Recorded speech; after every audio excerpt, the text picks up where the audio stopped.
नमस्कार, स्वागत है आप सभी का सी न्यूज भारत में। वक्त हो चुका है यूपी बुलेटिन का। यूपी बुलेटिन में बात करेंगे झांसी की, जहां प्रेम संबंध तोड़ने पर सिरफिरे आशिक ने प्रेमिका की हत्या कर दी। देखिए ये रिपोर्ट।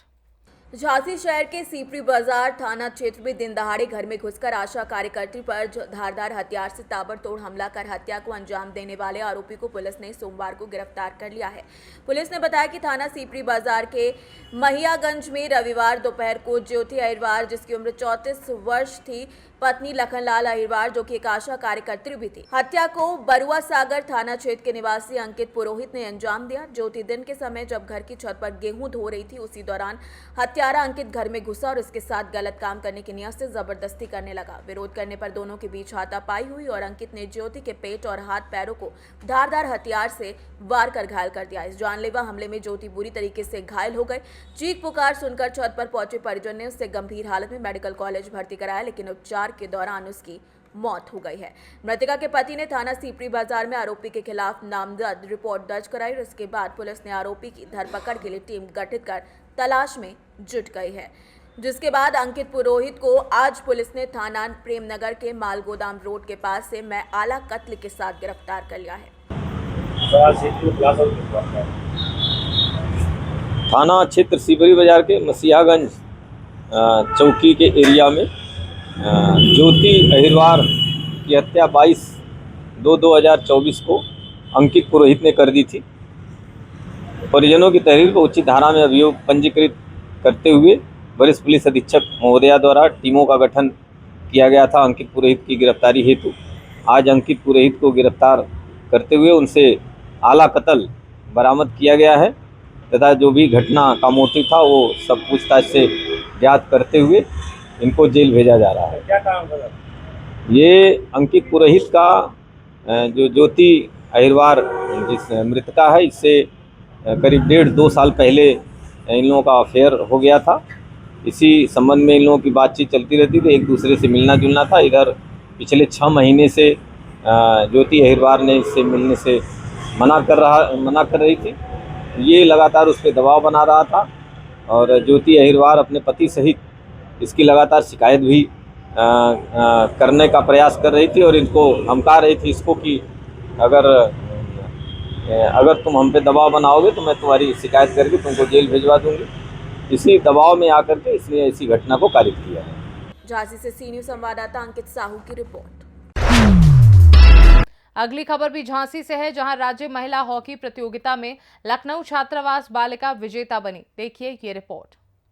झांसी के major Dhyanchand astroturf hockey stadium में 19 से 24 फरवरी तक आयोजित राज्य समन्वय सीनियर महिला हॉकी प्रतियोगिता का फाइनल मैच खेला गया।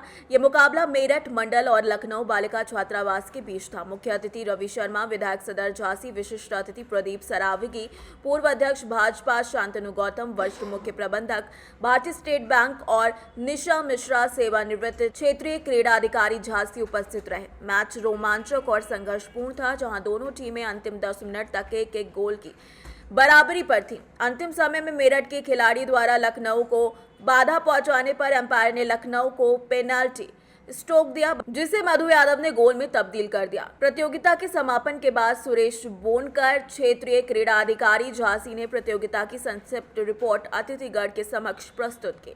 टीम जीती और किसको सम्मान राशि मिली?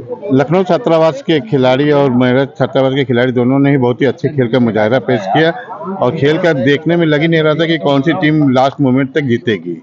दोनों टीम एक दूसरे पे काफ़ी लगातार अटैक कर रहे थे और डिफेंड कर रहे थे और दोनों टीमों काफ़ी खेल अच्छा रहा, लेकिन बीच बीच में लखनऊ को काफ़ी मौके मिले, लेकिन उनकी गलत निशानेबाजी और गलत कॉम्बिनेशन की वजह से इनको ऐसा सिचुएशन आया कि एक समय मेरठ और लखनऊ छात्रावास के मैच ड्रा हो गया, 1-1 ड्रा हो गया। लेकिन एक संयोग लास्ट क्वार्टर में एक बहुत ही अच्छा स्ट्रोक लखनऊ के पक्ष में रहा, जिसको कन्वर्ट कर लखनऊ 2-1 से जीतने में कामयाब रही और विजेता होने का गौरव प्राप्त किया। आज की चीफ गेस्ट कौन रहे? आज के मुख्य अतिथि हमारे सदर विधायक श्री रवि शर्मा जी रहे, जो हमेशा इस स्टेडियम के प्रति उनका बहुत ही अपार प्रेम प्रकट होता रहता है और हमेशा स्टेडियम को किसी न किसी रूप में सहयोग देते रहते हैं। जैसे आज के एक विशेष खिलाड़ी को एक विशेष पुरस्कार 5,000 रुपये नगद की राशि प्रदान की गई। ये बहुत ही सराहनीय योगदान है उस बच्ची के लिए।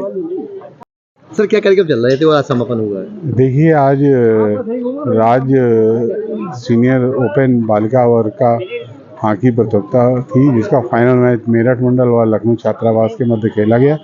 और फाइनल मैच बेहद फाइनल मैच की देखिए आकर्षक और संघर्षपूर्ण रहा, जिसमें लखनऊ को एक पेनाल्टी स्ट्रोक की बदौलत 2-1 से विजेता होने का श्रेय प्राप्त हुआ। और इस मैच में मुख्य अतिथि के रूप में हमारे परम आदरणीय माननीय विधायक महोदय अपनी गरिमा में उपस्थिति प्रदान किए और लखनऊ की मेरठ मंडल की एक बालिका को उनके द्वारा उत्कृष्ट खेल के आधार पर 5,000 रुपये का खेल प्रोत्साहन राशि भी अपने पास से उनके द्वारा दी गई। प्रदेश की कोषाध्यक्षा जी, मेरे प्रिय मित्र श्रीमान प्रदीप सरावगी जी, प्रदीप सक्सेना साहब, को शानदार तरीके से चलाने वाले RSO श्रीमान बोनकर साहब, सोनकर जी, हमारे यादव जी, खंडकर साहब, तो समर्पण किया है, काम किया है। अभी बोनकर जी कह रहे थे कि ये रात्रि में तितलियों जैसी उड़ रही थी, तो मैं बताऊं ना कि ये वो झांसी है, यहाँ पर जो भाव से आता है, ये झांसी उसका सम्मान भी बहुत करता है। और यहाँ पर बुरी नीयत से अंग्रेज आए थे, उनका भी सम्मान हमने बहुत किया था। इसलिए झांसी तो अपने स्वागत के लिए मशहूर है। जाकी रही भावना जैसी, झांसी ने किया वैसा ही स्वागत।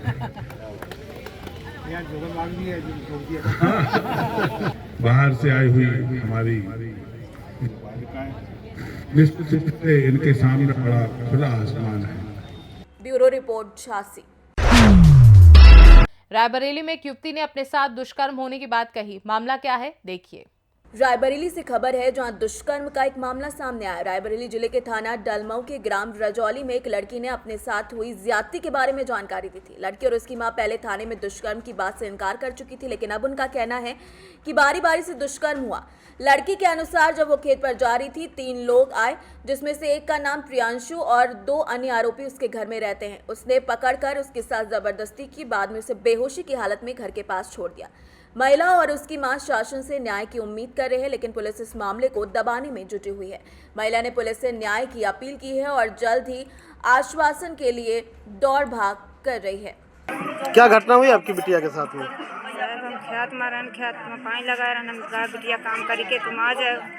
कहीं ठीक मम्मी तुम जाओ, हमारे ये रास्ता में उतरे, उनके मुँह में रुमाल लगा के जबरदस्ती पकड़ के लेके चले गए खेत में जहाँ रहा। कौन ले गया? क्या नाम? प्रियांशु, धारा, डॉक्टर, 3 लोग वहाँ ले गए। वहाँ जबरदस्ती कट्टा लगा रहे हैं, जबरदस्ती इनका चाय पिया, इन पीती नहीं, जबरदस्ती कट्टा लगा के नहीं बलात्कार इनके साथ करें 3 लोग।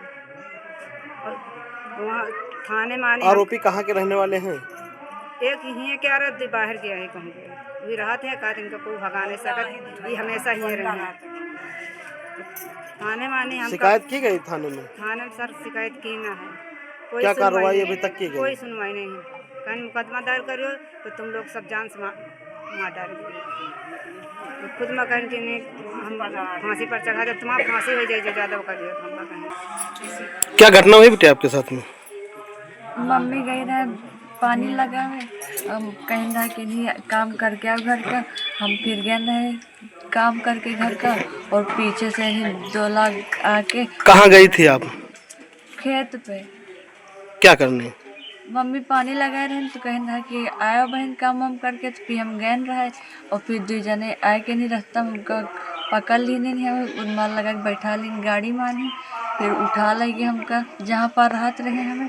वो बंदूक देखा के हमका जबरदस्ती चाय पियन, फिर जबरदस्ती करें, फिर कुआं ले जाकर लटकाए रहे हमें, हमका बोरत रहे वही मानी। फिर हम बेहोश हो गए, फिर होश आवा हमारे, हम बाहर पड़ी रहे, फिर वहाँ से गिरत पड़ा था हमारे घर। फिर अम्मा हमारी देखी तो उठाई। आपने उनको पहचाना था? हाँ। क्या नाम है उनके? और प्रियांशु, दारा, डॉक्टर। कहाँ ले गए थे, कुछ याद है आपको? उधर अपने खेत में ले गए रहे। रायबरेली से सी न्यूज़ संवाददाता आलम कादरी की रिपोर्ट। सोनभद्र में प्रयागराज कुंभ स्नान कर वापस लौटने वाले श्रद्धालु आपस में भिड़े। देखिए ये विस्तार से।